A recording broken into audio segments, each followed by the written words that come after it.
दिल तो आया था मेरा जीवों पर, आंख रखता हूँ मगर नीमों पर।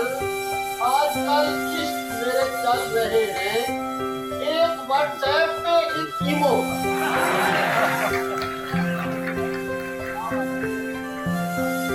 हम सुबह इस्लामाबाद से चले, यहाँ जब 15 के करीब पहुंचे तो बहुत ज्यादा धूम थी, तो फिर एक लड़का रास्ते में, फिर बताऊं क्या ये बनी कितनी फायदे की चीज, ये धुंध मेरे लिए टेस्टी वसीला थी।